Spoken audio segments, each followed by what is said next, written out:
हिंदी में यूपीएससी की तैयारी से संबंधित प्रोग्राम्स को देखने के लिए सब्सक्राइब करें स्टडी IQ IAS हिंदी।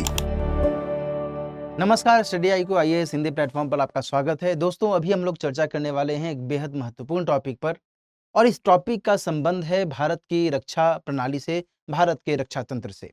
अभी एक खबर आई है और ये खबर कहती है कि तीनों सेनाओं के जो सीनियर अधिकारी हैं, उच्चाधिकारी हैं, इनको पोस्टिंग दी जा सकती है एक दूसरे सेना के अंतर्गत। यानी कि आर्मी के जो उच्चाधिकारी हैं वो नेवी में भी चले जाएं, नेवी के जो उच्चाधिकारी हैं वो आर्मी में भी चले जाएं, इंडियन एयरफोर्स के जो अधिकारी हैं वो नेवी में भी चले जाएं, नेवी के जो अधिकारी है वो इंडियन एयरफोर्स में भी पोस्टिंग ले लें। ये एक महत्वपूर्ण समाचार के तौर पर सामने आया है और इसी को लेकर करके आज हम लोग चर्चा करेंगे कि आखिर यह जो जानकारी है क्यों दी जा रही है, क्यों सरकार ऐसा चाह रही है, इसके पीछे सरकार का मंतव्य क्या है। दोस्तों, ध्यान रखिएगा कि यदि आप सिविल सेवा परीक्षा की मुख्य परीक्षा में जो जीएस का पेपर 3 है उसको देखें तो उसमें डिफेंस, रक्षा एक महत्वपूर्ण टॉपिक के तौर पर सामने आता है, और इस लिहाज से यह टॉपिक आपके लिए बहुत उपयोगी हो जाता है क्योंकि इसका संबंध भारत की राष्ट्रीय सुरक्षा से भी है। कैसे इसका संबंध भारत की राष्ट्रीय सुरक्षा से है, इसको भी मैं यहां पर इलेबोरेट करूंगा।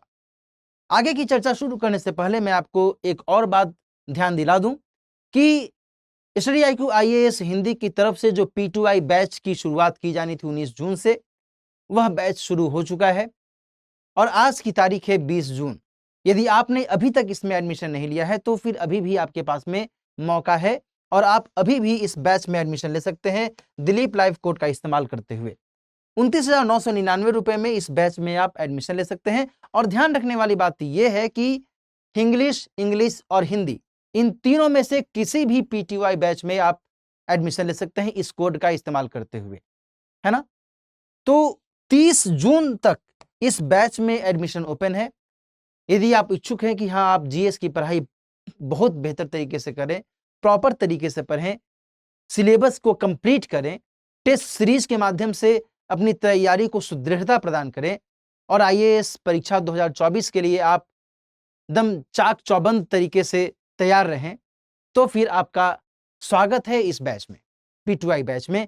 और निरंतर ये जो कक्षाएं हैं शाम में 6 बजे से हर दिन ये चलती रहेंगी, जिसमें अलग अलग सब्जेक्ट से संबंधित जो भी फैकल्टी मेंबर्स हैं वो आपको पढ़ाएंगे, है ना। साथ में आपको नोट्स की सुविधा भी मिलेगी, इसमें तो कोई दो राय वाली बात ही नहीं है ना। कई सारी सुविधाएं हैं, मेंटर्स की सुविधा है, टेस्ट सीरीज की सुविधा है, कई सारी जो सुविधाएं हैं वो इस कोर्स के अंतर्गत आपको मुहैया करवाई जा रही हैं। तो ये एक महत्वपूर्ण जानकारी है ना। चलिए अब हम लोग जल्दी से उस खबर को देख लेते हैं। अभी जो ये खबर आई है, तो खबर तो ये कह रही है कि भाई तीनों सेनाओं में एक दूसरे सेना के अंतर्गत पोस्टिंग की जा सकती है उच्चाधिकारियों की, है ना। और अभी हाल में 40 अधिकारियों की इंटर सर्विस पोस्टिंग की भी गई है, ठीक है। यहां पर ध्यान देने वाली बात यह है कि आखिर क्यों ऐसा किया जा रहा है। तो इसके पीछे की मूल वजह यह बताई जा रही है कि तीनों सेनाओं के बीच में या तीनों सेवाओं के बीच में, तीनों ये सेवा भी है और तीनों सेनाएं भी है ना। भारतीय नौसेना, भारतीय वायुसेना और भारतीय थल सेना, इंडियन आर्मी के बीच में एकीकरण करना, इनके बीच में एक इंटीग्रेशन लाने की कोशिश करना, और साथ ही थिएटर कमांड बनाने की योजना पर सरकार काम कर रही है। और साथ ही जो इन तीनों सेनाओं से संबंधित महत्वपूर्ण अधिकारी गण हैं वो भी ऐसी योजना को महत्व दे रहे हैं, है ना। ध्यान देने वाली बात यह है कि ये थिएटर कमांड का मतलब क्या हुआ। थिएटर कमांड को लेकर करके दोस्तों ध्यान रखिएगा कि पहले से ही चर्चा चलती रही है, इसके बारे में मैं भी आपको विस्तार से बताऊंगा। बहरहाल भारतीय सेना 2 और 3 स्टार के अधिकारियों के लिए साझा ACR की तैयारी में भी है ना। ACR का मतलब एनुअल कॉन्फिडेंशियल रिपोर्ट, साझा ACR, है ना, जिसके माध्यम से जो सैन्य अधिकारी हैं उनके बीच में जो एक विषमता की स्थिति कई बार देखी जाती है, एसीआर को लेकर करके, एनुअल कॉन्फिडेंशियल रिपोर्ट को लेकर करके वह विषमता की स्थिति नहीं रहेगी। क्यों नहीं रहेगी? दरअसल सामान्य तौर पर यह देखा जाता है कि जो भारतीय थल सेना है, भारतीय थल सेना में एसीआर के लिए जो मापदंड है, जो मेजरमेंट है, उसके संदर्भ में जो ग्रेडिंग व्यवस्था है, ग्रेडिंग सिस्टम है, वह ग्रेडिंग सिस्टम भारतीय नौसेना और भारतीय वायुसेना की अपेक्षा भिन्न है। और ऐसे में तीनों सेनाओं के बीच में एसीआर को लेकर करके, इन तीनों सेनाओं के उच्चाधिकारियों के एसीआर को लेकर करके एक उतार चढ़ाव की स्थिति अक्सर देखी जाती है। तो यहां पर इसको भी समानता देने की कोशिश की जा रही है और साथ ही इंटर सर्विस बैच समानता में भी बढ़ोतरी की अपेक्षा की जा रही है ना। इंटर सर्विस बैच यानी कि नौसेना, वायुसेना और थल सेना, है ना, इन तीनों सेनाओं में जो उच्चाधिकारी हैं,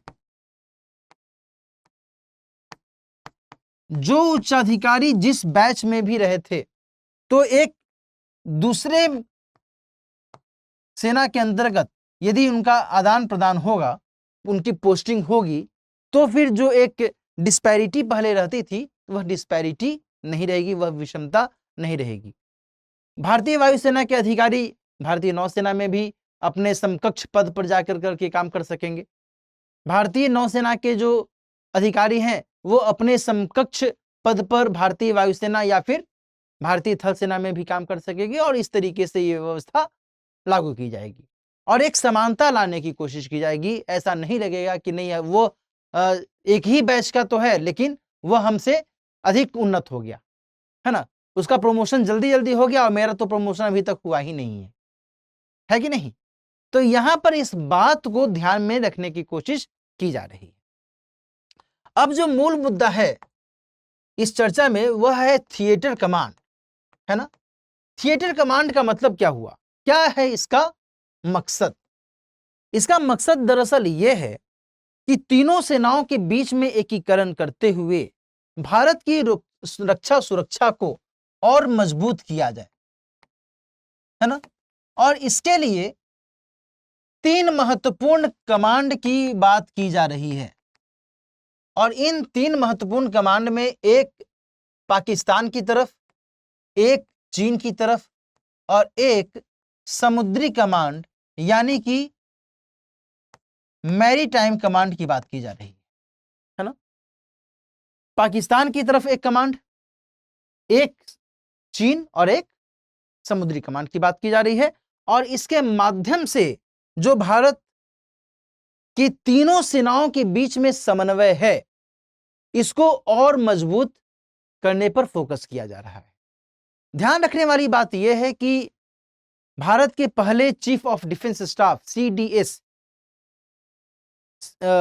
स्वर्गीय बिपिन रावत, तो बिपिन रावत जी ने ऐसे ही कमांड की बात की थी पहले भी। उस समय उन्होंने 4 ऐसे कमांड की बात की थी कि भारत के पास में भारतीय रक्षा तंत्र के स्तर पर 4 कमांड की व्यवस्था होनी चाहिए, है ना।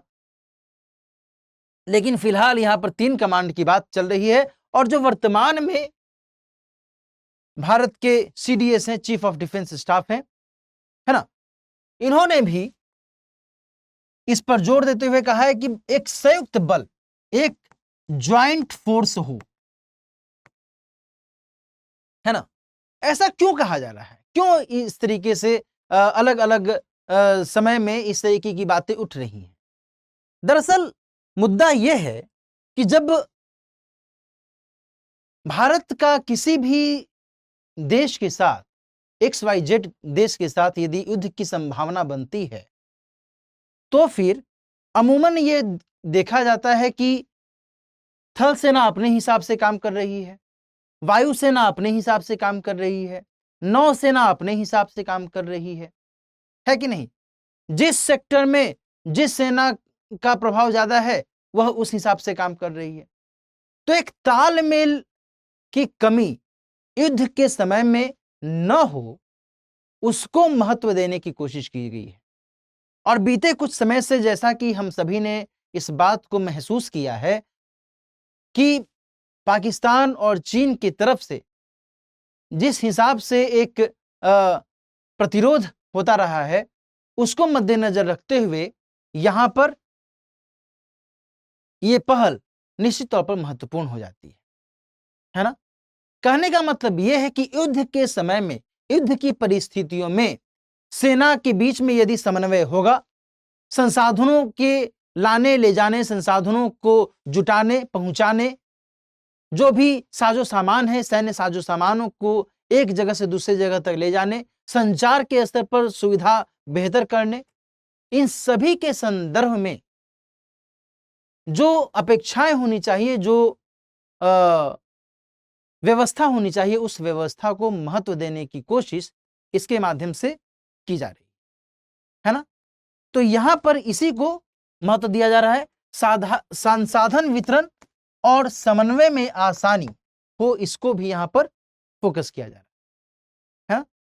तो आज की इस चर्चा के माध्यम से आप समझ पा रहे होंगे कि जो थिएटर कमांड है वह भारत की रक्षा प्रणाली को बेहतर करने के लिए, रक्षा से संबंधित जो गतिविधियां हैं उसको सुचारू तरीके से चलाने के लिए आगामी आने वाली परिस्थितियों को मद्देनजर रखते हुए कितनी अधिक महत्वपूर्ण यह व्यवस्था हो जा सकती है ना।